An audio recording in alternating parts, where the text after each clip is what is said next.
Dear students, आइए वसा के बारे में पढ़ते हैं।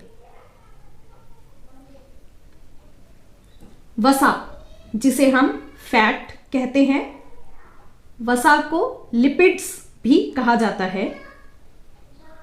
बच्चों, हमने कार्बोहाइड्रेट के बारे में पढ़ा, प्रोटीन के बारे में पढ़ा। हमारे भोजन में पाए जाने वाले स्थूल पोषक तत्वों में वसा भी एक पोषक तत्व है। यह हमारे शरीर के लिए अत्यंत आवश्यक होती है। कार्बोहाइड्रेट की भांति वसा भी कार्बन, हाइड्रोजन एवं ऑक्सीजन से मिलकर बनती है।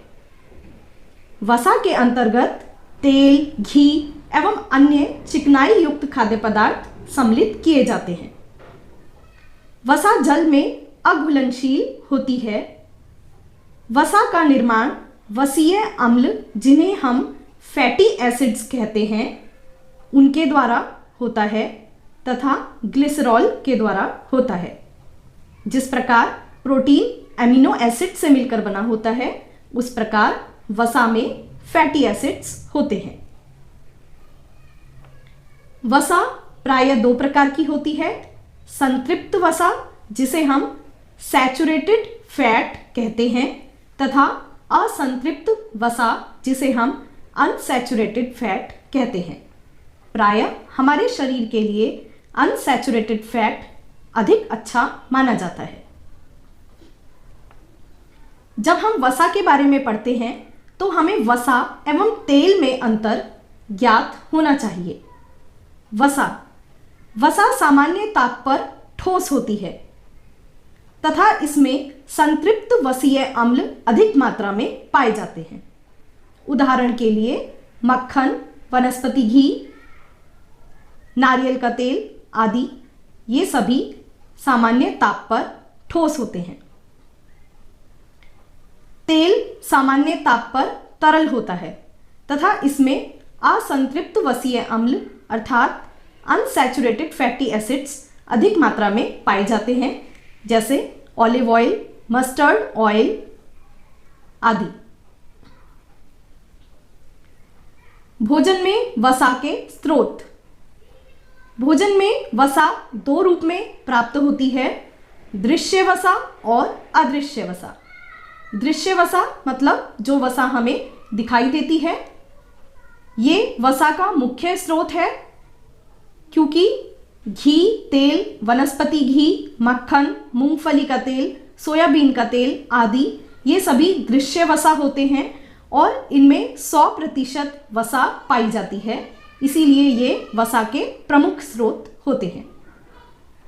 इसी के साथ अन्य खाद्य पदार्थों में भी कुछ न कुछ मात्रा में वसा पाई जाती है, परंतु जिन खाद्य पदार्थों में वसा की मात्रा अधिक होती है एवं अदृश्य रूप में होती है, जो हमें दिखाई नहीं देती, वह हैं बादाम, काजू, जितने भी मेवे होते हैं हमारे, मूंगफली, नारियल, सोयाबीन, दूध, अंडा, दूध से बने पदार्थ जैसे पनीर आदि। इन सब में वसा अधिक मात्रा में पाई जाती है। तो इस प्रकार हमने देखा कि भोजन में वसा दृश्य एवं अदृश्य दो रूप में पाई जाती है। वसा के कार्य। जिस प्रकार हमारे शरीर के लिए कार्बोहाइड्रेट एवं प्रोटीन आवश्यक है, उसी प्रकार वसा भी हमारे शरीर के लिए अत्यंत महत्वपूर्ण पोषक तत्व होता है।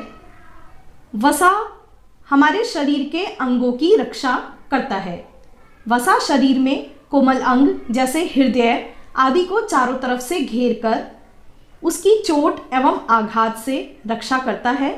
हमारे शरीर में हमारे जो आंतरिक अंग होते हैं या जो कोमल अंग होते हैं, उनके चारों तरफ वसा की परत होती है और यह वसा हमारे शरीर के अंगों की आपस में घर्षण से एवं बाहरी आघात से रक्षा करती है। वसा हमारे शरीर को गर्म बनाए रहती है विटामिनों के विलायक के रूप में। कुछ विटामिन जल में घुलनशील होते हैं, जैसे कि विटामिन बी और विटामिन सी, जबकि विटामिन ए, डी, ई और के ये चारों विटामिन वसा में घुलनशील होते हैं। तो यदि हमारे शरीर में वसा नहीं होगी या वसा की कमी होगी, आवश्यक वसीय अम्ल नहीं होंगे, तो ये सभी विटामिन हमारे शरीर में उपलब्ध नहीं हो पाएंगे एवं अपने कार्य नहीं कर पाएंगे। तो इसलिए वसा विटामिनों के विलायक के रूप में कार्य करती है एवं हमारे शरीर के लिए अत्यधिक आवश्यक है। वसा का एक महत्वपूर्ण कार्य शरीर को ऊर्जा प्रदान करना भी होता है।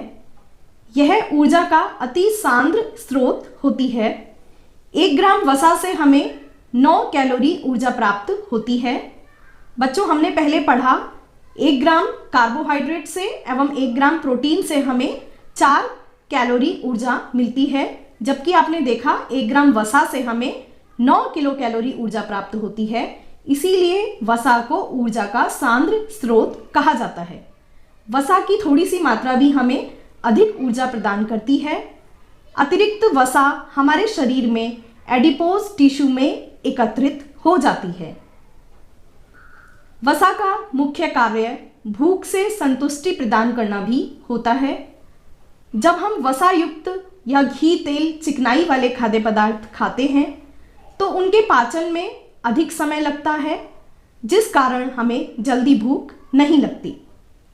बच्चों, यह आपने नोटिस भी किया होगा, जब भी आप पकौड़ी, तला भुना, समोसे आदि चिकनाई युक्त खाद्य पदार्थ खाते हैं तो उन्हें खाने के बाद आपको काफ़ी लंबे समय तक भूख नहीं लगती और कुछ खाने का मन नहीं करता।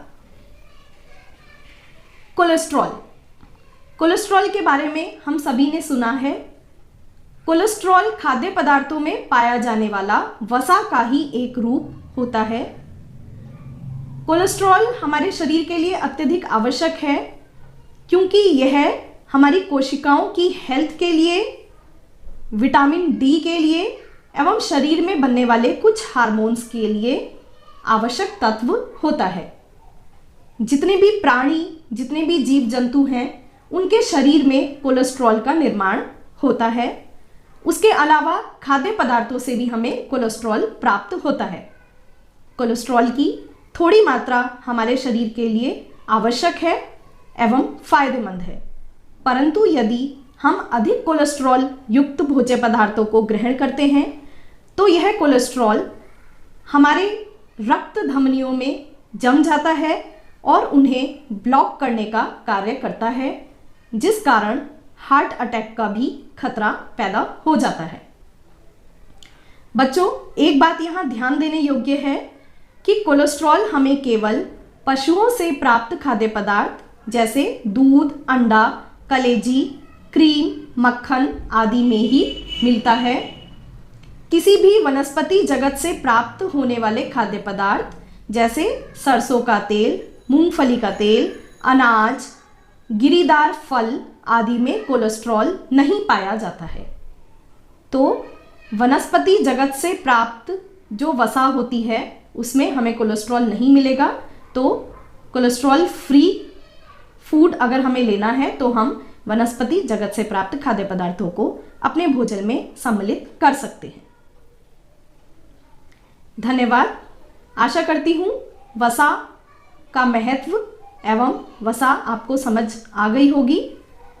आप हमारे चैनल को सब्सक्राइब कर लीजिए ताकि गृह विज्ञान से संबंधित जितनी भी वीडियोज़ हैं वो आप तक समय पर पहुंच जाएं।